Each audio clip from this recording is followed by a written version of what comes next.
peut-elle avoir eu le bonheur d'adorer notre enfant? Des bergers sont accourus jusqu'à nous. Ils nous ont raconté que des anges glorieux leur ont annoncé la naissance du petit. Une chorale céleste a resplendi devant leurs yeux, et des chants de louanges sont montés vers Dieu. À quel majestueux spectacle ils ont dû assister. Puis, les bergers sont repartis. Youssef est sorti enlever l'attelage de l'âne pour la nuit. Il m'a dit que le petit avait mes yeux. Ce soir, je le regardais prendre Jésus dans ses bras, l'embrasser, lui chanter une berceuse, comme si... Youssef est un homme admirable. Il sera comme un père pour lui. J'ai été profondément troublée lorsque l'ange m'a saluée et qu'il m'a dit « Toi à qui Dieu t'a accordé sa faveur ». Je me demandais bien ce que cela signifiait. Moi, objet de la faveur de Dieu, et comme s'il avait lu en moi, il a répété « N'aie pas peur, Myriam, car Dieu t'a accordé sa faveur ». J'ai cru défaillir quand il m'a dit « Bientôt, tu seras enceinte et tu mettras au monde un fils. Tu le nommeras Jésus. Il sera appelé Fils du Très-Haut. Le Seigneur lui donnera le trône de David et il régnera pour toujours sur son peuple. » J'ai été confuse un moment. Et j'ai dit à l'ange « Mais comment cela se fera-t-il puisque je n'ai aucune relation avec aucun homme ?»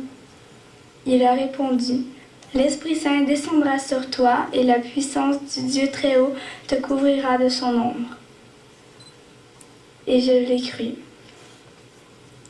Je ne savais pas comment l'annoncer à Youssef. Déjà, nous avions des projets. Nous voulions fonder une famille. Notre premier-né aurait pu avoir ses yeux à lui. Nous voulions mener une vie tranquille, à Nazareth, une vie sans histoire.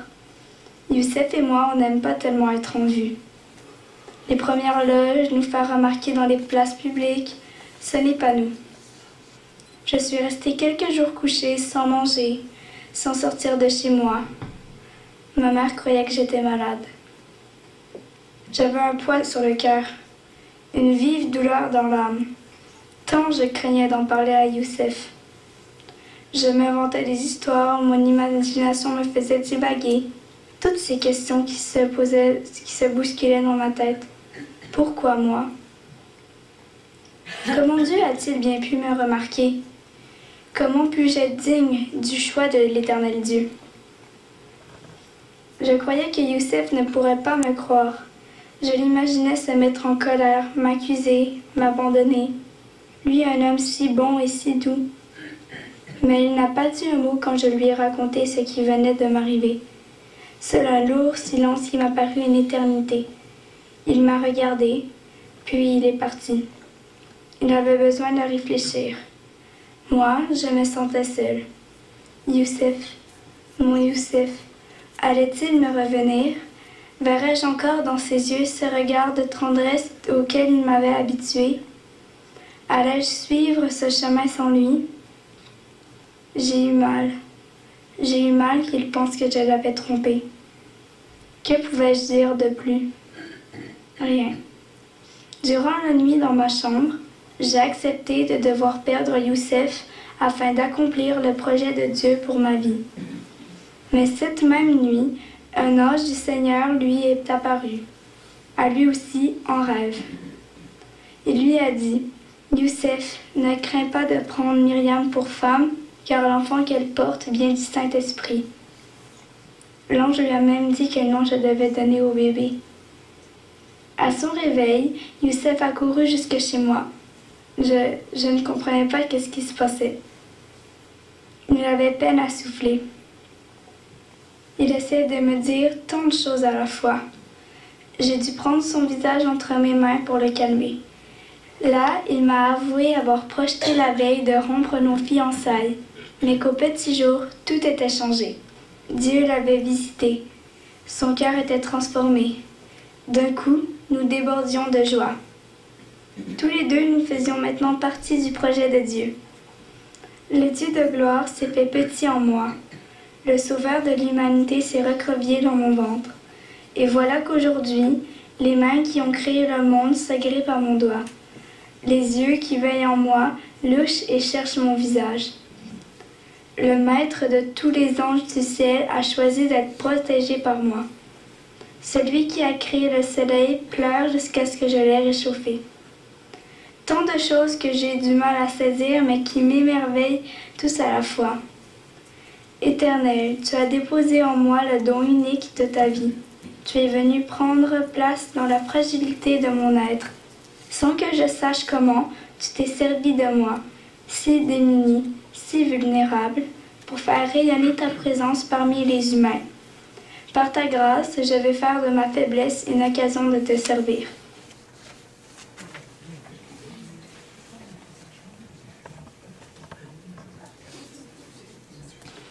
Bon, eh bien, il est finalement né cet enfant. J'ai l'impression que c'était hier quand Myriam m'a annoncé qu'elle était enceinte. Pas d'un homme qu'elle m'avait dit, mais du Saint-Esprit. Elle espérait que je la croie. Je revois ses grands yeux pleins de larmes. Le Sauveur que Dieu avait promis depuis des centaines d'années. Moi aussi je l'attendais, mais pas comme ça. Pas comme ça.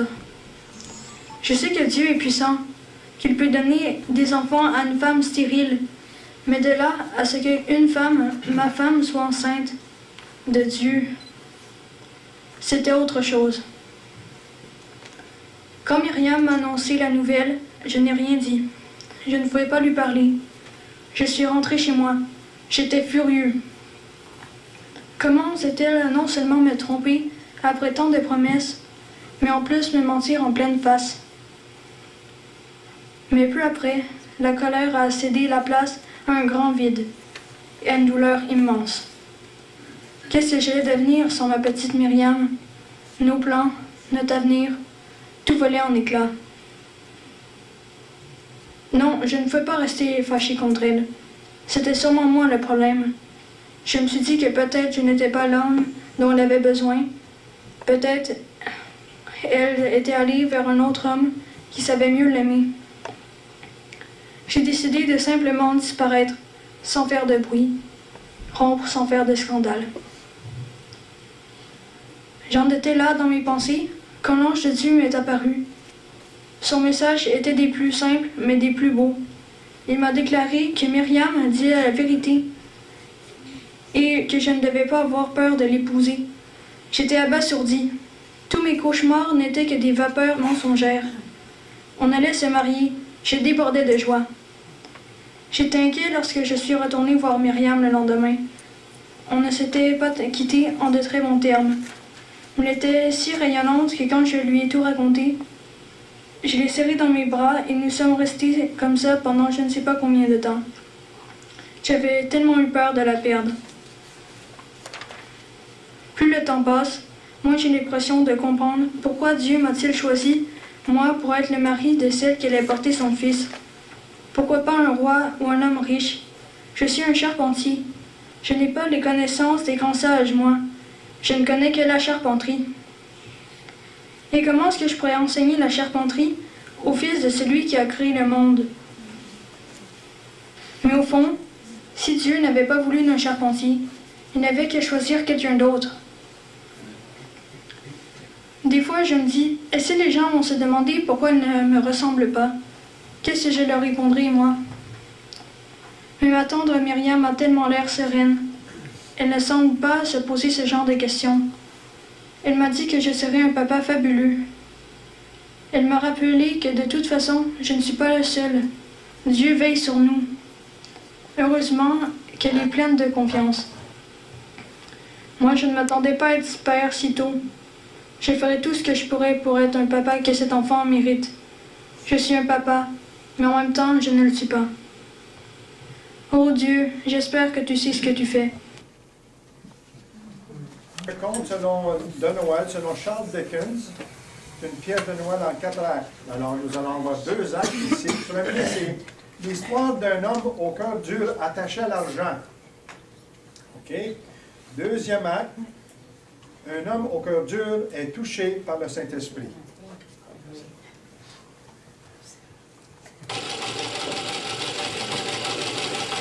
Comment 20%? De l'usure? Vous ne pouvez pas me rembourser?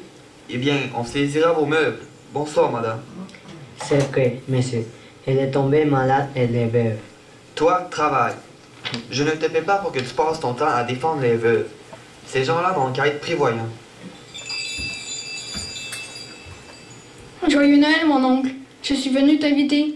Martine nous prépare une belle dinde farcie. Joyeux Noël, sottise. Argent et temps perdu. Retourne chez toi, mon neveu. Mangez votre dinde ensemble et qu'on me laisse en paix. J'ai du travail, moi. En paix, justement, tu n'as pas l'air en paix. Tu vas passer ton Noël à faire quoi? À vérifier les cours des bourses et après? On passe Noël comme on veut. Une dinde. Vous arrivez tout juste à payer votre loyer. Mais nous sommes heureux, mon oncle. C'est tout ce qui compte. Et sais-tu que nous possédons les actions les mieux cotées de tout l'univers, puisque notre capital est placé à la Banque des cieux? Idiot, la Banque des cieux, quelle blague!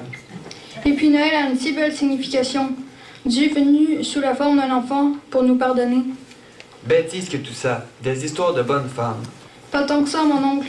Un jour, tu devras rendre tes comptes au Fils de Dieu, à celui de Noël, et puis tu vas partir les mains vides, comme tout le monde, mais avec une grande dette spirituelle envers les cieux, envers l'enfant de Noël, devenu ton juge. Arrête ou je te frappe. Monsieur, dénouez votre cravate. Vous allez attraper un coup de sang.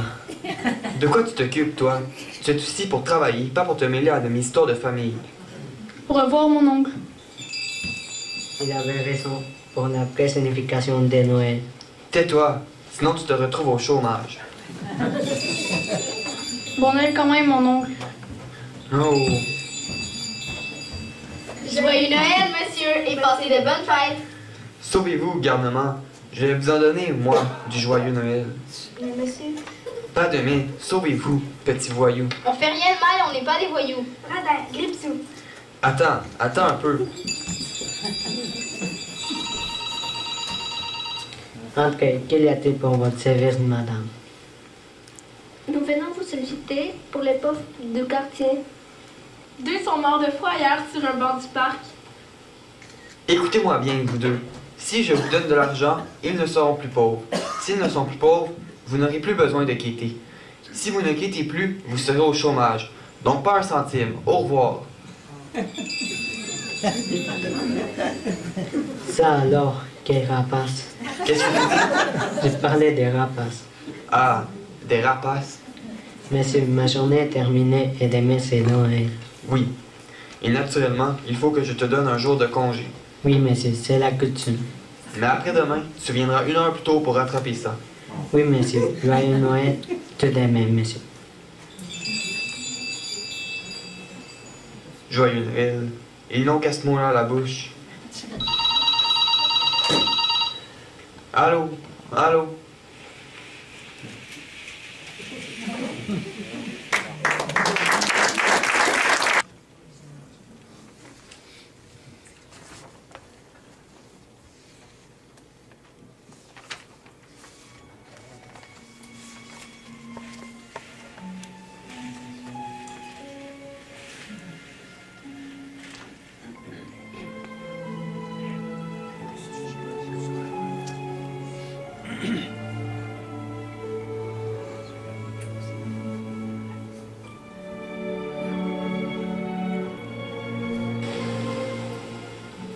Oh là là, où est-ce que je suis? Ah oui, je me suis endormi. Une rude journée.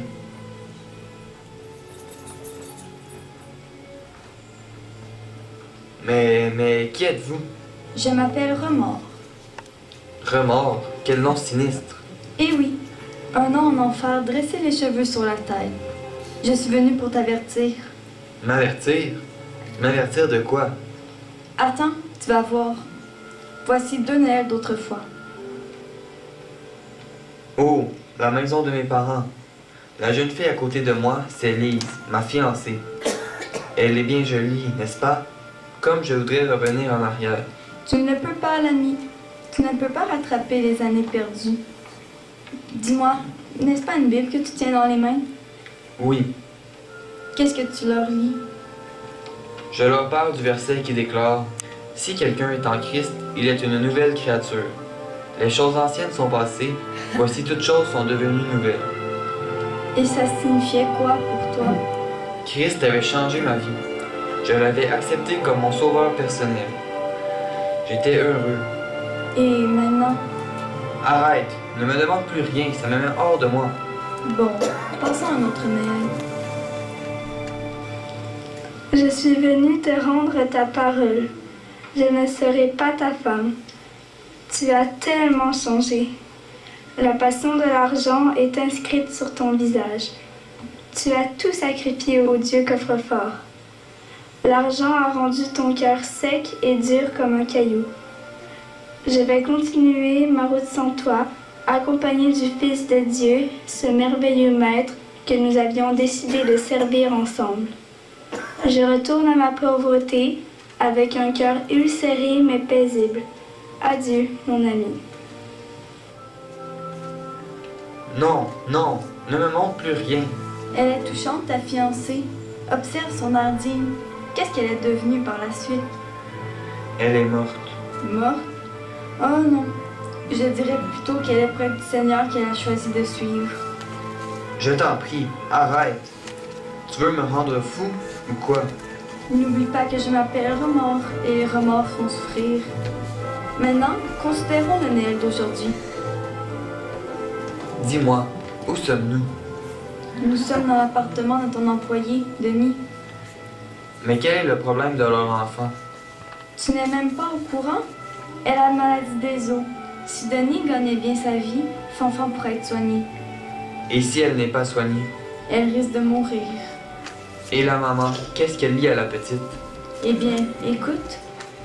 Et c'est comme si le Seigneur nous disait à nous ce soir, toutes les fois que vous avez fait ces choses à l'un de ces plus petits de mes frères, c'est à moi que vous les avez faites. Qui va être notre plus petit? Avec qui allons-nous partager notre repas pour faire ce que Jésus a demandé? Oh, j'ai trouvé avec la petite grand-mère du dessus. Tu as raison, avec la petite grand-mère du dessus.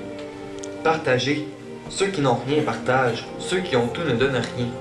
Est-ce que tu te mettrais à réfléchir? Si tu as autre chose en réserve, dépêche-toi. Maintenant, je te connais. Tu ne vas pas me faire grâce. Je serai obligé de voir ce que tu as décidé de me montrer. Pas vrai? Tu deviens raisonnable. Nous allons donc assister au Noël futur. Denis, Claire, ils pleurent. Oui, leur petite Fanfan est morte. C'est le chagrin de leur vie. Tout le monde ne peut pas s'offrir les meilleurs hôpitaux. Oh là là, quel drame! Jésus a dit, chaque fois que vous avez fait ces choses à l'un de ses plus petits, c'est à moi que vous les avez faites. Qu'est-ce que tu dis? Je me parlais à moi-même. Nous passons à la dernière scène, d'accord?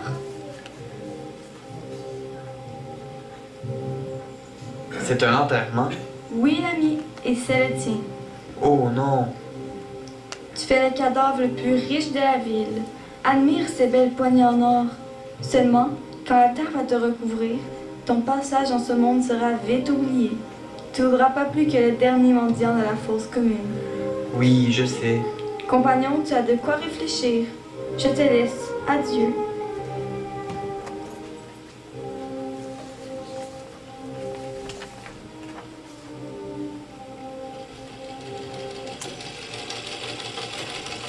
Mais c'est le matin. Je me suis endormi dans mon fauteuil. Oh, quelle horrible nuit. Non, je ne veux plus vivre en compagnie de mes remords. Ma Bible, où est ma Bible?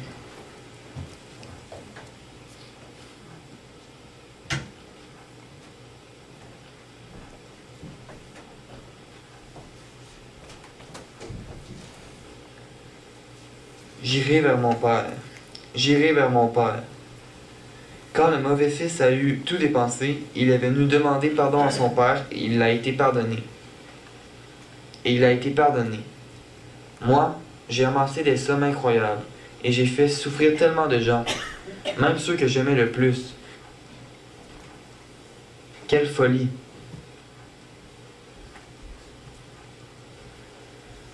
Oh Dieu, je ne peux plus vivre comme ça. Je suis comme le fils prodigue. J'ai gaspillé mes années. Je n'ai fait que du mal.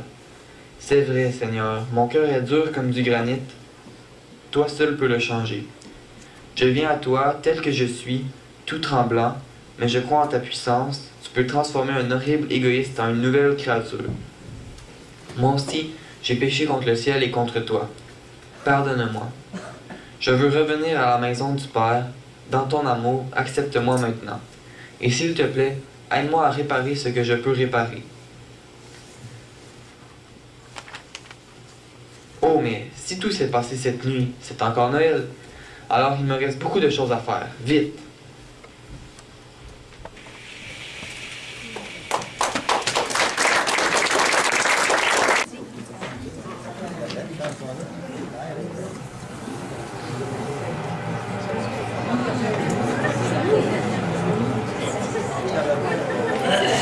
Oh, bonjour, Monsieur Gripsou.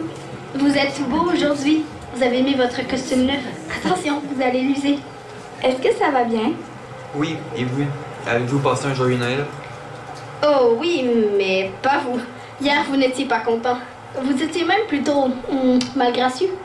Eh bien, aujourd'hui, c'est tout le contraire. Et si vous voulez votre cadeau de Noël, il faudrait venir me voir cet après-midi. Vous, un cadeau de Noël. Alors, il y a quelque chose de changé? Oui, cette nuit, je suis revenu à la croix du Seigneur Jésus. Je me suis aperçu que j'étais un vieux bonhomme sans cœur. Ça, c'est vrai. Alors, il y a quelque chose de changé? Oui, petit. Le miracle dans les cœurs. N'oubliez pas cet après-midi. Faites bonjour, monsieur, mais c'est pas une blague, hein? Non, promis. Oh oui, l'armée du salut. Combien je regrette tout ce que je vous ai dit hier. J'ai été tellement dur. Oui, c'est vrai. Je me suis dit que je préférais être dans ma peau que dans la vôtre. L'argent n'ouvre pas l'entrée au paradis. Justement, j'ai préparé un chèque pour que vos pauvres ne dorment plus sous les bancs du Père. Oh, mais c'est un chèque important. Que s'est-il passé depuis hier après-midi? Cette nuit, le Fils de Dieu venu à Noël m'a montré beaucoup de choses. Moi aussi, un jour il m'a montré qu'il est venu donner sa vie pour moi. Et si je l'acceptais dans mon cœur, je serais sauvé de mon péché. C'est ce qu'on appelle la nouvelle naissance. Eh bien, disons qu'il s'est passé un événement comme ça. Grand merci, Monsieur Gripsou. Au nom des pauvres. C'est moi qui dois te dire merci. Au revoir et à bientôt. Tu m'as fait demander, mon oncle? Oui, fiston. Est-ce qu'il reste encore de la dinde? Je veux bien être de la fête. Vraiment, mon oncle? Quel soulagement de savoir que tu ne vas pas dîner seul ce midi. Je vais de ce pas l'annoncer à Martine. Attends, ne pars pas si vite. Est-ce que tu aimerais reprendre tes études? Tu sais bien que c'est impossible. Il me faut travailler. Tu es mon seul parent. J'ai décidé de t'aider financièrement. Quoi? Mon oncle? Qu'est-ce qui se passe? Tu es malade? Non, mon garçon. Cette nuit, j'ai pensé que tu avais raison. Un jour, je devrais rendre des comptes au Dieu de Noël. Je me suis humilié devant lui de mon égoïsme et de ma dureté. Il m'accepte après tant d'années passées à lui résister. Vraiment? Tu as fait ce choix? Je ne pouvais pas entendre une meilleure nouvelle. Et puis, grand merci pour mes études. Tu me remercieras quand tu auras ton diplôme. Oh, je t'en prie. Laisse-moi aller annoncer tout cela à Martine. C'est un grand jour aujourd'hui. Oh, je le sais.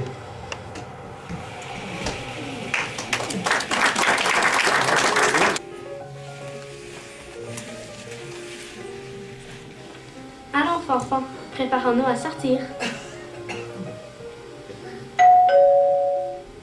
Entrez. Oh, monsieur Gripsou, c'est bien la première fois que vous venez chez nous. Pour une surprise, c'est une surprise. Venez, asseyez-vous, monsieur. Denis, je suis venu vous dire que je voulais faire de vous mon associé. Votre associé? Oui. J'ai apporté le contrat. Nous allons le signer ensemble. Nous partagerons les bénéfices. Je n'accepte qu'une condition. C'est de faire des affaires honnêtes. D'accord. Et pour commencer, nous allons remettre la dette à la ville. Eh bien, vous m'enlevez un grand poids, monsieur. C'était un souci pour rien. Denis, vous m'accompagnerez à la voiture. Le coffre est rempli de provisions. Et pour cette petite, dès demain, il faudra prendre rendez-vous avec les meilleurs médecins afin qu'elle guérisse. Comment cela se fait-il? Hier, quand je vous ai quitté, vous étiez une mort terrible. C'est vrai. Cela a été aussi suivi d'une nuit terrible. La vraie signification de Noël m'est apparue dans toute sa beauté. Le Fils de Dieu m'a rendu tout neuf. Mes péchés, il les a jetés au fond de la mer. Les choses anciennes sont passées, voici toutes choses sont devenues nouvelles. Oh, maman, il a du à Jésus tout comme moi. Ah oui, Fanfan. Et comme nous tous ici. Est-ce que ce n'est pas le plus beau des Noëls?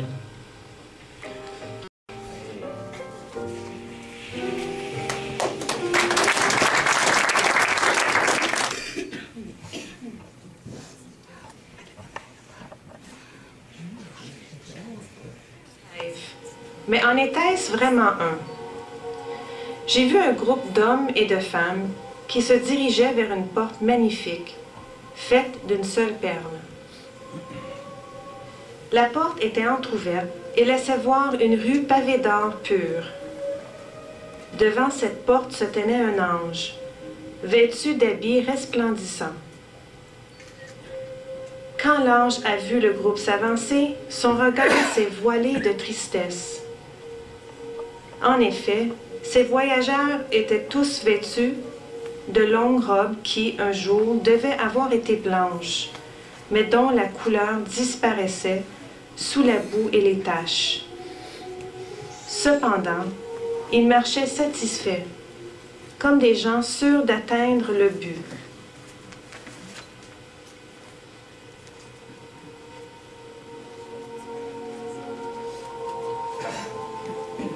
Un instant. Ces sacs, qu'est-ce que c'est? De l'argent. Voici 200 millions de dollars. Largement de quoi payer mon entrée. Allons, laisse-moi passer. Personne ne m'a jamais résisté sur la terre. Tout le monde s'est toujours incliné devant moi. Alors laisse-moi passer, que j'entre au ciel. Cela ne suffit pas. Pourquoi ta robe est-elle si sale? Tu comprends, on doit souvent ramasser l'argent dans la boue et je n'ai pas toujours passé dans des endroits bien propres. Tout de même, je ne la croyais pas si sale. Moi, je t'apporte pour le prix de mon entrée au ciel, mon labeur incessant. Toute ma vie, j'ai travaillé la sueur de mon front. Laisse-moi passer maintenant, que j'ai enfin me reposer. Cela ne suffit pas. Comment se fait-il que ta robe soit si pleine de taches?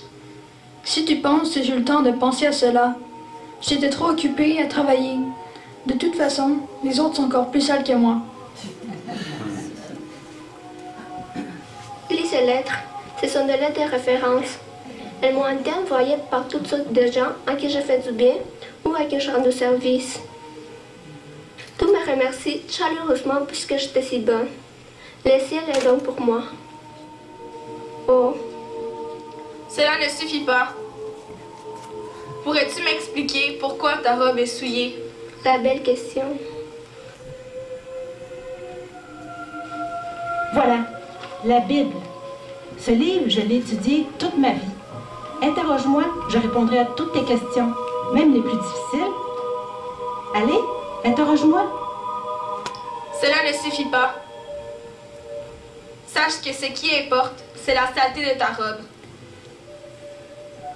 C'est vrai, je n'avais jamais remarqué sa couleur. C'est sans doute la lumière qui jaillit de cette porte qui la fait paraître si sale. Je n'ai pas toujours fait le bien sur la terre. Je le sais, mais je regrette. Comme je regrette. Cependant, je m'aperçois que ma robe est souillée. Pardon, pardon. Cela ne suffit pas. Mais je regrette profondément. Sans mon vêtement. L'odeur de ma robe est une preuve de ma fidélité à l'Église. J'y suis allée presque tous les jours. Cela ne suffit pas. Ta robe est parfumée, mais elle est dégoûtante. Tu ne peux pas entrer dans cet état. Je ne comprends rien. Toutes les semaines, j'ai donné cette robe à la blanchisserie de l'église. On me l'a rendue dans cet état-là, en m'affirmant qu'elle était propre. Voici pour prix de mon entrée au ciel. Je t'apporte 3 612 257, je vous salue Marie, et 2 357 281 notre Père. Cela ne suffit pas. Pourquoi ta robe est-elle si sale? Ah, mais Mais on m'avait affirmé qu'à force de réciter mes prières, tous ces tâches disparaîtraient. Hélas, il n'en est rien.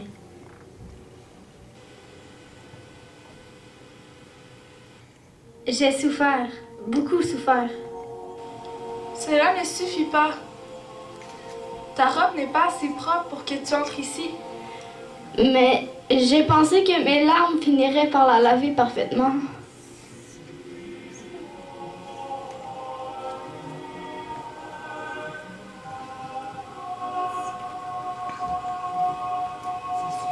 Celui-là n'apporte rien. Pourquoi le laisses-tu passer et pas nous? Avez-vous remarqué la blancheur de sa robe? Il l'a lavé dans le sang du Fils de Dieu, de l'agneau de Dieu qui a été sacrifié. Cela suffit pour entrer, mais c'est obligatoire. Ne vous a-t-on jamais dit que seul le sang de Jésus purifie de tout péché?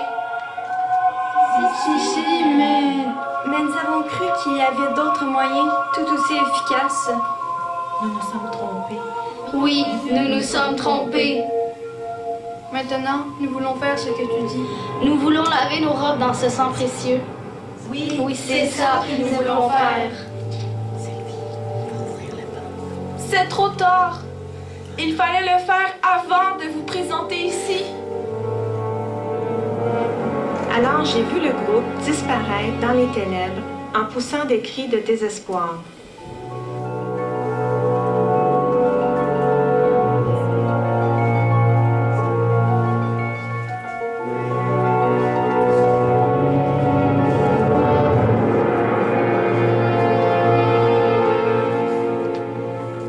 Puis je suis revenue à la réalité. Au fond, je n'en étais jamais sortie. Car il est écrit dans la Bible, « C'est par la grâce que vous êtes sauvés, par le moyen de la foi. Cela ne vient pas de vous, c'est le don de Dieu. Ce n'est pas par les œuvres, afin que personne ne se glorifie. Et aussi, le sang de Jésus, son Fils, nous purifie de tout péché. »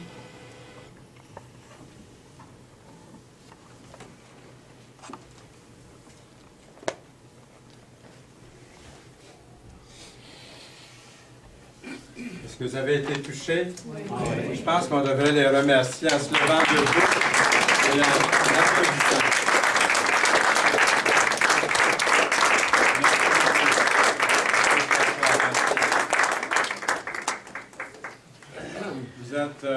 Vous vous rendez compte aussi bien que moi que Noël a une très grande signification. Depuis que nous sommes réunis ce matin, nous avons vu ça. Je vais prendre juste à peu près 5 minutes pour résumer un peu ce qu'on vient d'entendre. Dieu est venu sous forme d'un petit enfant pour vous pardonner. C'est la vraie signification de Noël. Je reprends les paroles de Gripsou. Il dit, Jésus-Christ avait changé ma vie. Je l'avais accepté comme mon sauveur personnel. Gripsou avoue qu'il a été un chrétien rétrograde. Au lieu de marcher avec Dieu, il s'est éloigné de lui. Il est devenu indifférent. Il s'est éloigné loin de Dieu. Sylvain dit à Gripsou, « Sais-tu que nous possédons les actions les mieux cotées de tout l'univers, puisque notre capital est placé à la banque des cieux. » Oui, amen. Sylvain dit à Gripsou, un jour, et dites-vous bien que c'est à vous que Sylvain s'adresse, un jour tu devras rendre compte au Fils de Dieu, à celui de Noël.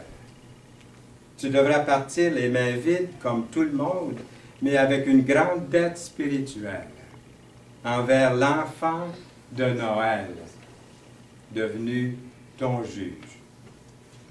Gripsou raconte, lorsqu'il a lu le passage du Fils prodigue dans l'Évangile de Luc, chapitre 15, il referme sa Bible après avoir lu ce récit de Luc concernant le Fils prodigue, et répète les paroles du Fils prodigue. Quel grand miracle! le jour où vous allez faire la même chose si vous ne l'avez pas encore fait. J'irai vers mon Père. Ici, c'est le Père céleste. La Bible dit, quand le Fils a eu tout dépensé, il est venu demander pardon à son Père et il a été pardonné. Gripsou, dans sa prière sincère et sérieuse à Dieu, dit « Mes péchés, Dieu les a jetés au fond de la mer, les choses anciennes sont passées, voici toutes choses sont devenues nouvelles. » Il a cité 2 Corinthiens 5, 17 qui dit « Si quelqu'un est uni au Christ, il est une nouvelle créature. Les choses anciennes sont passées, voici toutes choses sont devenues nouvelles. » Gripsou témoigne, cette nuit-là, je suis revenu, il dit, je suis revenu à la croix du Seigneur Jésus-Christ. Le Fils de Dieu m'a montré qu'il est venu donner sa vie pour moi et que si je l'acceptais dans mon cœur, je serais sauvé de mon péché. C'est ce qu'on appelle la nouvelle naissance. Êtes-vous né de nouveau? Moi, je me souviens du jour et de l'heure. Le 10 avril, un jeudi, 1947, à 11 h de l'avant-midi. Et vous voyez, j'en parle 65 ans plus tard. Ça a marqué ma vie. D'autres ne se souviennent pas du jour, mais vous savez que vous avez accepté Jésus-Christ comme votre sauveur personnel. Dieu vous a fait grâce, premièrement. Deuxièmement, vous étiez un jour heureux, peut-être content, heureux, dans la joie. Les tentations de la vie vous ont éloigné de Dieu. Revenez à Dieu et pratiquez les œuvres qu'il a préparées d'avance pour vous. Dieu a un plan pour votre vie. Vous connaissez le cantique « Reviens à ton Père, enfant égaré ». C'était le numéro 77 dans les chants de victoire. Écoutez bien les paroles. « Reviens à ton Père, enfant égaré. Dis-lui ta misère. Dis-lui, j'ai péché. Toujours il pardonne à qui se repent. Pour toi, l'heure sonne. C'est toi qui l'attends. Reviens à ton Père, ses biens sont pour toi. Entends sa prière, reviens sans effroi. Sa main s'est tendue vers toi maintenant. Sa voix bien connue dit, « Viens, mon enfant. » Reviens à ton Père, et si tu péris, son eau désaltère, reviens à tout prix. Ô, crois à sa grâce, sa paix est pour toi. Chez lui, prends ta place, deviens fils du roi. Reviens à ton Père, reviens, c'est le port. Reviens et préfère la vie à la mort. Vois-tu, son cœur saigne devant ton malheur. Viens donc, qu'il t'étreigne, enfin, sur son cœur. Quelle est votre décision à vous? Voulez-vous revenir à lui? Peu importe qui vous êtes, là où vous êtes. Peut-être un chrétien qui s'est refroidi, ou quelqu'un qui n'est jamais venu encore au Seigneur. Quelle est votre décision en ce moment? Un homme entre et s'approche du ciel. Vous l'avez vu traverser la salle, et puis il est entré ici sans qu'on lui pose aucune question.